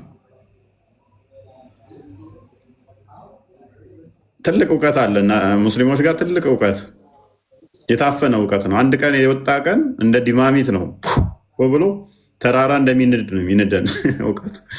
ጭንቅላት እንዳያፈነዳባችሁ ኒኩለር ባሉት የተተኮሰ ቀን አንድ ቀን ሲወጣ ሆነ የሚለው እናውቃለን አንነግርህም ብሎኛል። ባለፈው አንደኛው የሚፈነዳ እውቀት ምን አይነት መሰለ ወንድሜ፣ የሚፈነዳ እውቀት ምን አይነት መሰለ፣ በቻት ጂፒቲ የተደገፈ እውቀት ነው የሚፈነዳው እንጂ ከስር መሰረቱ በማንበብና በማብሰል የመጣ እውቀት መቼም ቢሆን አይፈነዳም። ምን አልከት? በቻት ጂፒቲ የተደገፈ እውቀት ነው እንደ ሞለኪውላር ወይም እንደ በስታይን የምትለው የሚፈነዳው እንጂ ከስር አንብበ የሚመጣ እውቀት መቼም ቢሆን አይፈነዳም። እስኪ አንብብና ይሄንን ተርጉመው። አሁን አንድ ከስር ተኮትኩተ ያድገህበት የመጣውን እውቀት ሲፈስር ይሄንን አንብብና። እኔ እኮ አልኩ ለራሴ ተረዳሁት። ምንድነው እሱ ለጭንቅላት የተረዳው? ለራስህ ተረዳህ። እዚህ ምን ገስት ላይ ምን ትሰራለህ ታዲያ? ፎቶ እንድናነሳ ነው የገባኸው? ለራሴ ተረድቻለሁ ልትለን የገባኸው? ለ5000 ሰው ልትነግረው ካልሆነ ለአንተ መረዳት ለኛ ምን? ለራሴ አውቄዋለሁ ተረድቻለሁ ልትለን የገባኸው? ሀቢብ ምን ሆነሃል? ሃይ እንደማመጣሽ ምን? እሺ ቀጥል።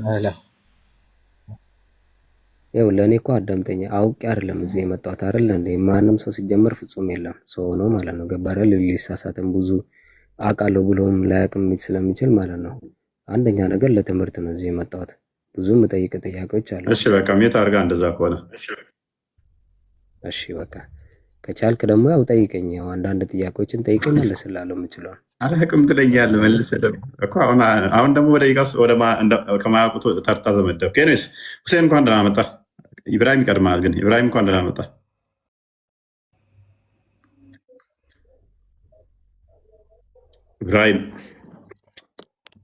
ኢብራሂም ይኸውልህ መንዙማን ዘግተህ ነው የምታወራው፣ አለበለዚያ አስወርድሃለሁ።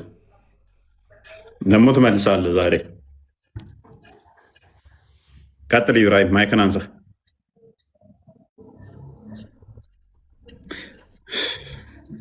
ሁሴን ቀጥልሽ።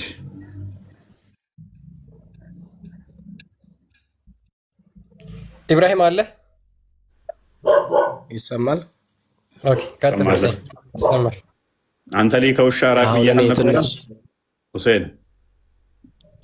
እሺ የጎረቤ ውሻ ነው ትንሽ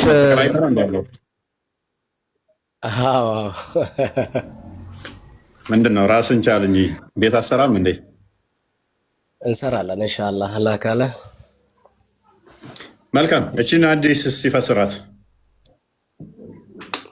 እቺ ሐዲስ ማለት እኔ ትንሽ ባብራራባት እንደተማርነው እንደተረዳው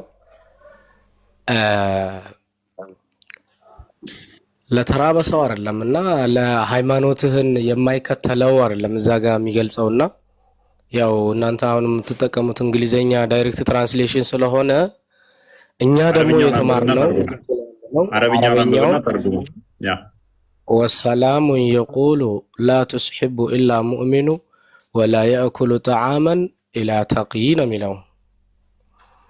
ስለዚህ ምንድነው አሁን እዛ ጋር ላ ቱስሒቡ ኢላ ሙእሚነን እንዳትወዱት ሙእሚን ያልሆነ ወላ የእኩሉ እንዳታበሉ ጠዓመን ምግብ ኢላ ተቅይ አላህን የማይፈራ ነው የሚለው እዛ ጋርና ለክርስቲያኖች አይደለም ያውን የተባለው። እኔ ያው ለምሳሌ አፍጥር አይነት አዘጋጅቼ ምን ብዬ ቁጭ ብዬ ልክ ለማፍጠር ስዘጋጅ እዛ ጋር የመጣውን አካል አልከለክልም ሙስሊም ካልሆነ ማለት ነው። ምክንያቱም ሙስሊም ስለሆነ ብቻ አይደለም ማበላው፣ የፈለገ ይሁን ቢመጣ አበላዋለሁ። ምክንያቱም ማበላቴ ሁሴን ሙስሊምም ክርስቲያንም ቢሆን ያው አንተም እኮ ወዬ እኔ አላህንና መሐመድን የሚፈሩ ወይንም ደግሞ የሚያከብሩ ናቸው ከሚባሉት ውስጥ ነኝ አይደለህም። ግን ስለመጣ የሰው ልጅ ስለሆነና ፈጣሪ ጌታ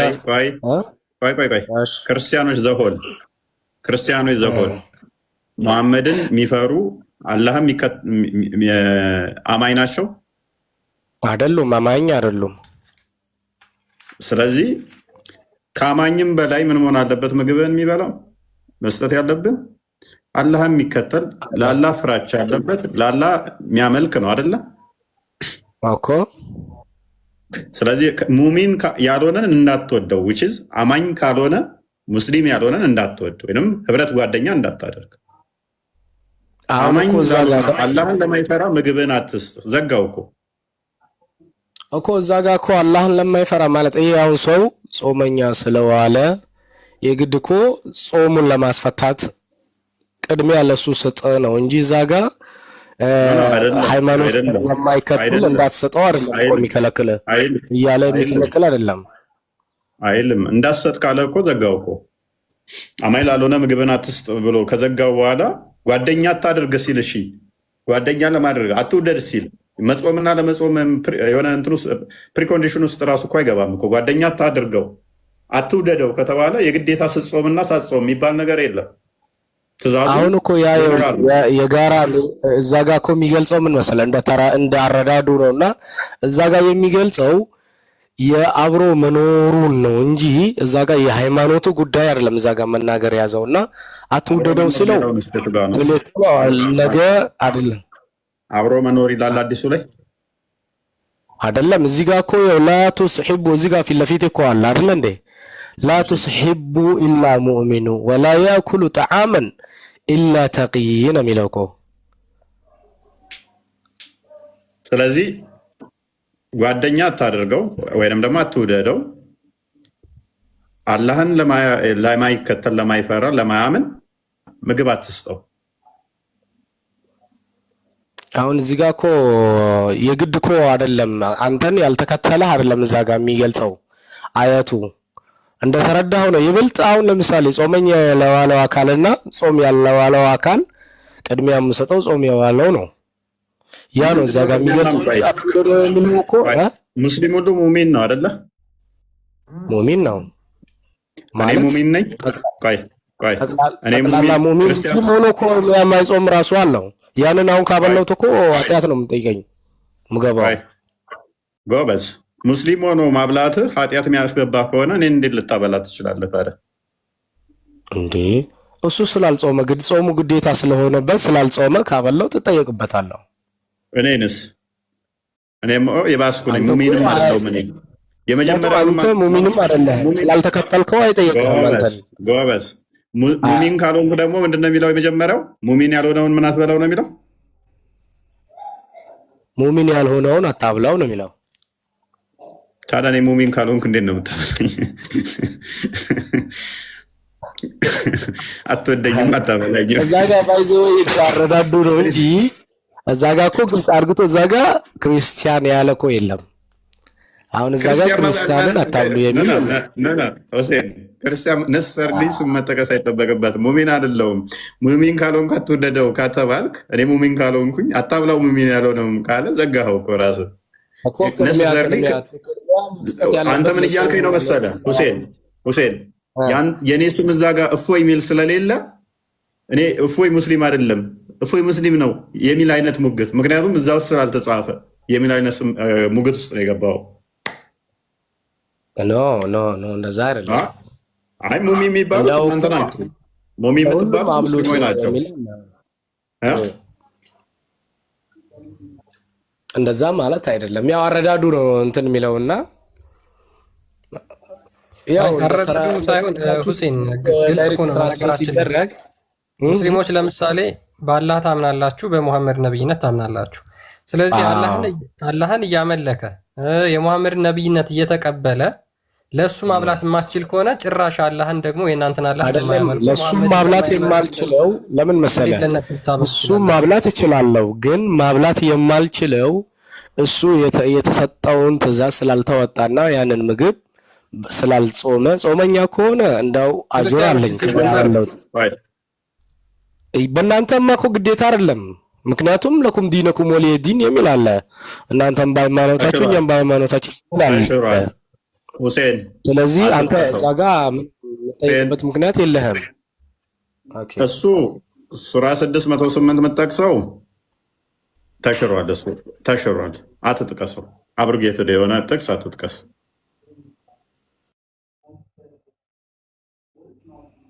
ሃይማኖታችሁ እናንተም አለላችሁ፣ እኔም ሃይማኖት ያለልኝ፣ ሃይማኖታችሁን እንዳይሰድቡ ሃይማኖታችሁን አትሳደቡ ምናምን የሚለው ደሆድ የተሻሩ ጥቅሶች ናቸው። ሰላማዊ የሚመስሉ ጥቅሶች ተሽረዋል።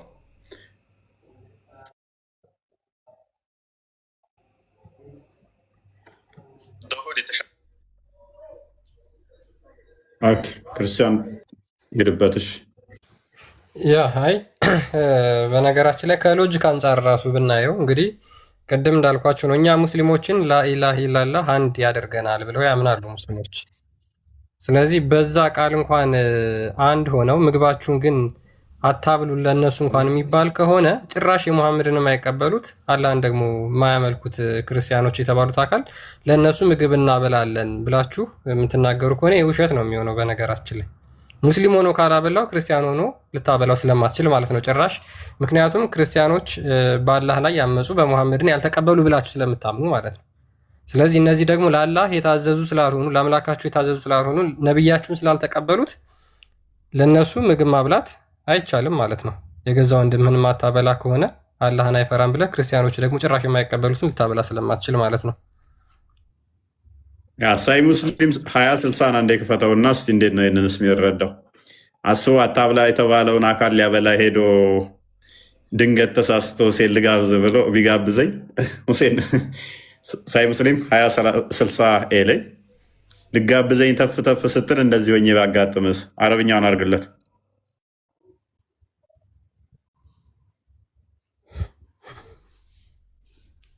ዳኬ ቀጥል እስኪ ሁሴን።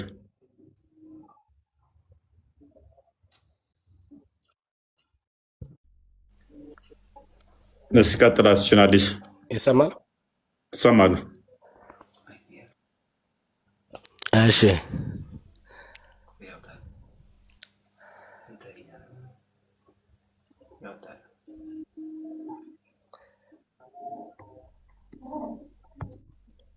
ፓውዝና ተመለስ።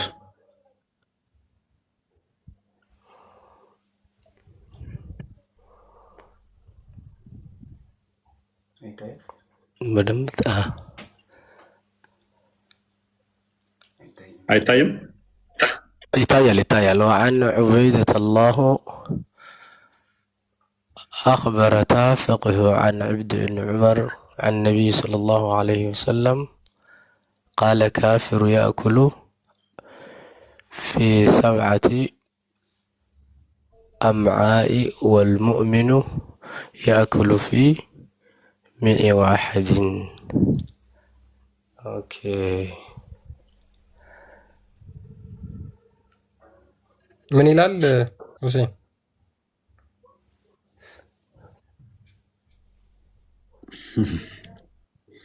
ቆይ በደንብ አይታየኝም። ቆይ ሁሴን አይተዋል፣ በደንብ አንብበዋል።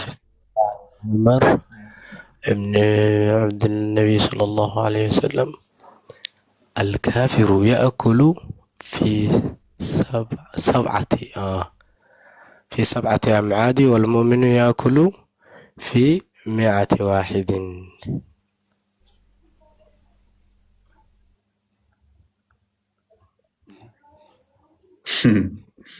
ክርስቲያን ጓደኛ አለ ሁሴን? አዎ ይሄንን አሁን ብንነግረው ምን ይልሃል? 7 ክርስቲያን ከመብላት ምን ይመስለኛል አልተረዳውም። አንጀት የሚለው እንደዚህ ነው። አንድ ሙሚን ሎክ አንተ ያ ጓደኛ ከአንተ 7 ካፊር ከምታበላ አንድ ሙሚን የምታበላ ይሻላል። ለምሳሌ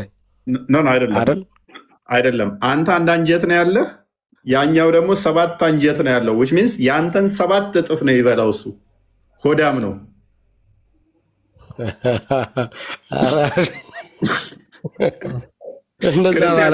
እንዳይሰማ አንተ እኔ ከአንተ በላይ በላለሁ ብሎ ኧረ እንዳው አጠገቤ ነው ያለው ከኔ በላይ በላ። በእርግጥ ይህን አዲስ እንዴት ታየዋለህ ታዲያ? ካፊር 7 አንጀት ነው ያለው፣ ሙሚን ደግሞ አንድ አንጀት ነው ያለው።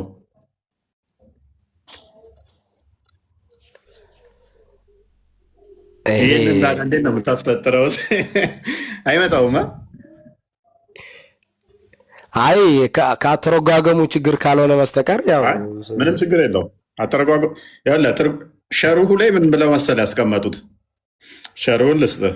ሸርሁ ካፊር አይጠግብም፣ ካፊር 7 እጥፍ ይበላል አይጠግብም ብለው ነው ያስቀመጡት። 7 እጥፍ ይበላ የለም ከአማኝ ከሙስሊሙ። የአረቦችን ቪዲዮ ካለ ብታየው እንዴት እንደሚበሉ ወይኔ ወይኔ ወይኔ ወይኔ። ሁሴን አይታቸዋል ሲበሉ? ወይኔ ወይኔ ወይኔ። እኛ በጾም ወቅት ላይ መምህር በኋላ ይሉልሃል ቆሎ ምናምን ነው ብዛት አባቶች እንኳን የሚበሉት በቆሎና በውሃ ነው እንትን የሚሉት። እና የእናንተ ቀን ነው ሽፍት የምታደርጉ ቀን አበሉ፣ ማታ ማታ ግን አበላል ትጠላለህ። ግን ተገልብጦ እናንተ 7 አንጀት ነው ያላችሁ በልታችሁ ማጠግቡ 7 ይህንን ምግብ ያው እንግዲህ 7 እጥፍ ነው መበሉት ማለት በጣም ከባድ ነው።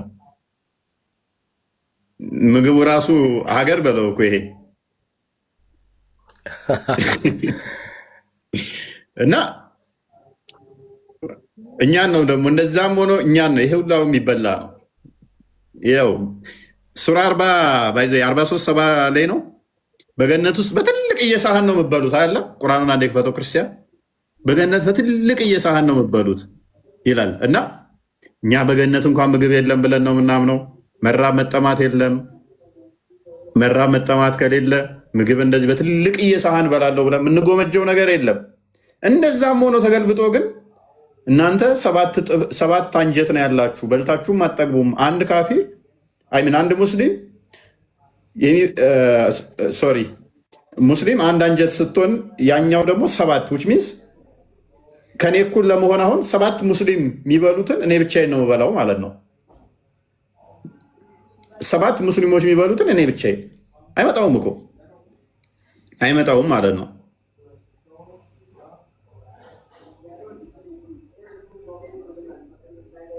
መጥፎ ስራ ሰው ቢጤዋን እንጂ አይመነዳም።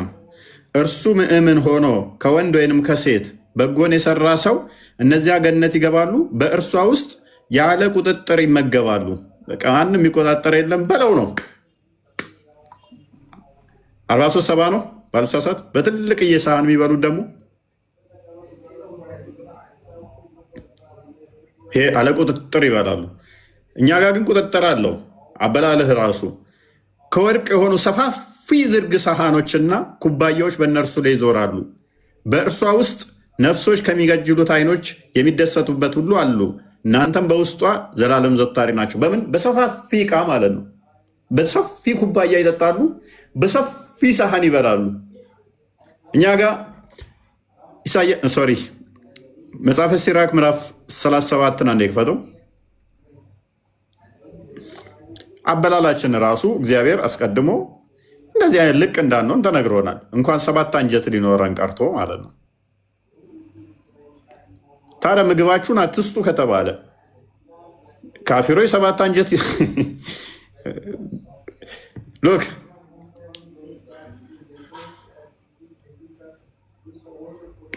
ቁጥር 29 አካባቢ አድርግልኝ።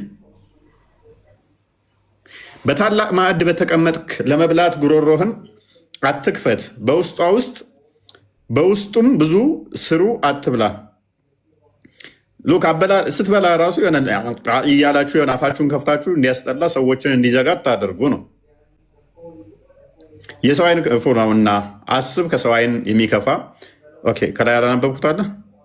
ከፍ አድርገው ላንብበው። በታላቅ ማዕድን ብትቀመጥ ለመብላት ጉሮሮህን አትክፈት፣ በውስጡም ብዙ ስሩ አትበል። ማለትም በጣም ብዙ ስሩልን ወይም ደግሞ ስሩልኝ ብላ አትናገር ነው። የሚበቃህን ያህል አሰርተህ ብላ ነው እያለ ያለው። የሰው አይን ክፉ እንደሆነ አስብ፣ ከሰው አይን የሚከፋ ምን አለ? ስለዚህም ነገር የሰው አይን ታለቅሳለች። ላየኸውም ሁሉ አትሳሳ፣ እጅህንም አትንከር። ድስቱን ወደ አንተ አትጎትት፣ ድስቱንም አትጥረግ። ባልንጀራህ ያቀረበልህን ሁሉ እወቅ፣ ያቀረበልህንም ሁሉ ተረዳ። ያቀረቡልን እንደ ብልህ ሰው ሁነህ ብላ። ባልንጀራህንም እንዳታጸይፍ፣ ስታላምጥ አፍህን አታጩህ። ከሰው ሁሉ አስቀድመህ ተው፣ አትሳሳ። እንደማይጠግብ ሰውም አትሁን። ማግበስበስ ማለት ነው። ለምሳሌ ቅድም ለ10 ነው ተሸክመውት የመጧት የቅድም ያሳየኋችሁን ቪዲዮ። እንደማይጠግብ ሰው መሆን አያስፈልግም። በነገራችን ላይ ልካችንን አውቀን መመገብ ጤናማ ስለሆነ ማለት ነው። በሰው መካከልም ብትቀመጥ እጅህንም አስቀድመህ አታውርድ። በመኝታ አድማት ሰንዘር ነው ተስገብግበ ዳይብ አትግባ። ዝም ብለህ ምግብ መጣ ብለህ ልክ እነሱ አሁን ካያችኋቸው አፋቸው ውስጥ እዛው የሚጠብቁት አላህ ሲባል ቶሎ አታደርግ። እነዛ ምግቡ እንዲህ ካለ ልክ ድምፅ ሲሰሙ በቃ የሆነ እንትን ነው ይመስለው። አታደርግ። እነዚህ ምንድን ነው መስገብገብ? ሰው በምግብ ብቻ አይደለም የሚኖረው በእግዚአብሔር ቃልም እንጂ። ቀጥል። ያ በመኝታ ሆድህ እንዳይከብድህ ጥቂት እንደሚበቃው እንደ አዋቂ ሰው መጥነህ ብላ። ምንድነው ጥቂት? እንግዲህ የሚበቃችሁን ያህል። ምክንያቱም ምግብ ሲበዛ በሽታ ነው፣ የአንጀት በሽተኛ ነው የሚያደርጋችሁ። ስለዚህ መጥናችሁ ብሉ እያለ ነው። ሰውነቱ የሚመጥናት ሰው እንቅልፍ ጤና ነው። ከእንቅልፍም በጠዋት በተቀሰቀሰ ጊዜ ሆዱን አይከብደውም። ለማይጠግብ ለሱም ሰው በሽታ ቁንጣን ጓታ ብሳና ነው። ተበላ ዘንድ ግድ ቢሉህ ቀድመሃቸው ተነስ፣ ከመብላትም እረፍ። ልጄ አድምጠኝ፣ ምክሬንም አትናቅ፣ ኋላ ነገሬን ታገኘዋለህ እያለ ይቀጥላል ማለት ነው። ስለዚህ በደንብ አስተውሉ። ይህ ከአቅማችሁ በላይ ምግብ አታግበስብሱ። ይህ ክርስትና ስነ ስርዓታዊ አስተምሮ ስርዓታዊ ነው። ዝም ብለህ መጣልኝ ብለህ ሰው ቤት ሄደ ተጠርተ ሄደ ጥልቅ አትበል። ዳይባት ትተጀል አታደርገው። ደግሞ ስትበላም ደግሞ አፍህን ከፍተህ ሰዎቹ እንዲጸየፉ አታደርግ። እጅህን ደግሞ እየላስክ ላሱም አትበል። ቡሃሪ 54 56ን ክፈተው። በእስልምና ውስጥ እንዴት ነው የሚበላው? ሌላውም እንዲዘጋው አታድርግ። ይህ ስርዓት ነው። ይህ ጤናማ ነው። ስግብግብም አቱን። ይህ አይበቃኝም ይሄ ይበቃል። ባርከህ የተሰጠህን ብላ። ባርክና አትሰስት። እስልምና ውስጥ ምን ይለናል? እኛ አሁን ሙስሊሞች 7 አንጀት ናቸው 3 አንጀት ናቸው አንልም። ማንኛውም ሰው 2 አንጀት ነው ያለው፣ ትልቁና ትንሹ። ከዛ ውጭ የለም። 7 አንጀት ያለው ሰው የለም። አማኝ ስትሆንና አማኝ ሳትሆን አንጀትህ 7 እና 2 ተብሎ የሚባል የለም። አጋንንት ከተጠናወተ አበላሌ ሊቀየር እንደሆነ እንጂ። እስልምና ውስጥ ሲበሉስ ምንድነው ማድረግ ያለበት? ቀጥል። ኦኬ The prophet said, if one of you eats, let him not wipe his hand until he licks it or has it licked. ከእናንተ ማናችሁም ምግብ ስትበሉ እጃችሁን አትጥረጉ፣ ወይ እናንተ ላሱት ወይም ደግሞ ለሰው አስልሱት ብሎ ይናገራል። ያ እጅህን ምን ማድረግ አለብህ? መላስ አለብህ። ያ የሙሐመድ አስተምሮ ነው። ባይዜ በእስልምና እንግዲህ ሙሐመድ ማለት ነው ስለ ሁሉም ነገር አስተምሯል ብለው ያምናሉ። ሽንት ቤት አገባብ፣ አቀማመጥ፣ አወጣጥ፣ አበላል፣ ከበሉ በኋላ ደግሞ እጃቸውን መላስ ወይም ደግሞ ካልሆነ ለሰው ማስላስ እንዳለባቸው በግልጽ ይናገራል።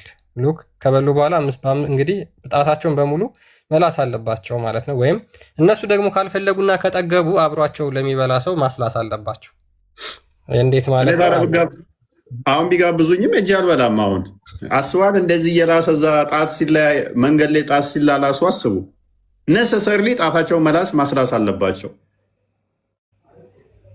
አፍጥር ሄደ መንገድ ላይ እና ጣቴን ጥባ ተብላ 5 ጣት ስትል ጣት ስትልስ ማለት ነው።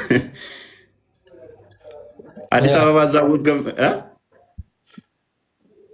ከወጥልሽ ይህችን ቪዲዮ አንዴ ልጋብዛችሁ። ይሰማል? ይህችን እናያትና እንመለሳለን። ማለት በክርስትና ምን ያህል አበላል ስርዓት እንዳለው ማዕድ እንኳን ስንቀመጥ ስንነሳ እያንዳንዱ ስርዓት አለው የሰው ልጅ በጣም ያወጣለታል። እሺ አንዴ ቆይ፣ ይህችን ደግሞ በእስልምና ያለው ደግሞ ምን ያህል ከክርስትናው ተቃራኒ እንደሆነ እንመልከት።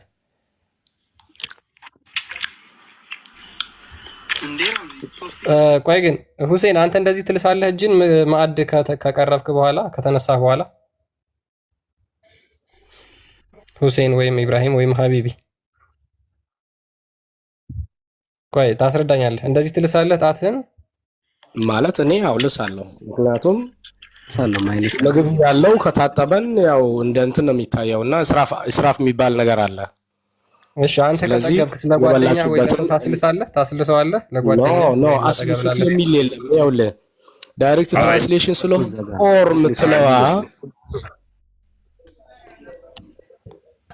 አስልሱ ወይ ላሱ ወይ አስልሱ ነው የሚለው ሐዲሱ። አንድ ሀዲስ አይደለ፣ በጣም ብዙ በርካታ ሀዲስ ነው ያለው በነገራችን ላይ። ቆይ ይሄንን እንደማይል ላስደምጣ እንዴ። ይሄ የምትለው ዝም ብሎ ነው የጀመረው። ቆይ ችግር የለውም ዲፊኒሽኑ ነው እንጂ ላሱ አንድ ታርገና ያሰቃየ ሀቢብ ሌላ ሰው ሀቢብ ስላለ ነው። አያቷሽ እኔ ልናገር ቆይ ትናገራለህ። ቆይ ሁሴን አንድ ቪዲዮ ይደመጥና ትናገራለህ። ሀዲሱ አለ። ሀዲሱ ላይ ልዋሽ እንዳሞክር ግን ቀጥል። እንዴ ነው ሶስት እያለ እጅን ለምን ትልሳለህ? ነቢያችን ሰለላሁ ዐለይሂ ወሰለም እንዲህ ይላሉ፣ አንዳችሁ ምግብ በበላ ጊዜ እጁን ከመታጠቡ በፊት ወይም እጁን በሶፍት ከመጥረጉ በፊት እጁ ላይ ያለውን ምግብ ይላሰው ወይም ሌሎች ሰዎች እንዲልሱት ያድርግ ብለዋል። ወይም ሌሎች ሰዎች እንዲልሱት ያድርግ ብለዋል። ስለዚህ በግልጽ ይሄ ሰውዬ ሀዲሱን ነው የተናገረው። አስበው መንገድ ላይ ተሰልፈ አንድ የላስክ ምናምን ነገር እንትን ስትል ማለት ነው አዲስ አበባ ላይ ሆቴል ገብተህ ከዛ ምንድን ነው ያልከው? ከጓደኛ ጋር 5 ኮከብ ሆቴል ገብተህ እንካ እባክህ ጠግቤያለሁ ጣቴን ላስልኝ። ከዛ ደግሞ ትቀጥላለህ። ከዛ ደግሞ እናንተ ሆዳ ችጋራ ወይ ስግብግብ ሲልህ ማለት ነው የእኛን አያችኋል። እጅህን ዝም ብለህ ቀድመህ አትንከር። እጅህን እንትን አትበል፣ አትስገብገብ፣ ቀድመህ ተነስታጠብ ምናምን ሜቢ ይሄን ነገር ግን እፎይ ለምሳሌ ተቃውመውት ነበር አንዳንድ የማያውቁ እህቶች፣ በተለይ ሙስሊሞች ማለት ነው፣ ሙስሊም ሴቶች እንዴት ነብያችን እንደዚህ አይነት ነገር ያዛል? አንዴ እንቀጥለውና ችግር የለውም ትቀጥላለህ። ቤታችን እንቀጥለው። እኔ ላስረዳ እዛ ጋ አሁን አይ ገብቶኛል። የምግቡ በረከት ቤቱ ጋር እንደሆነ ስለማታውቁ ጃችሁ ላሱ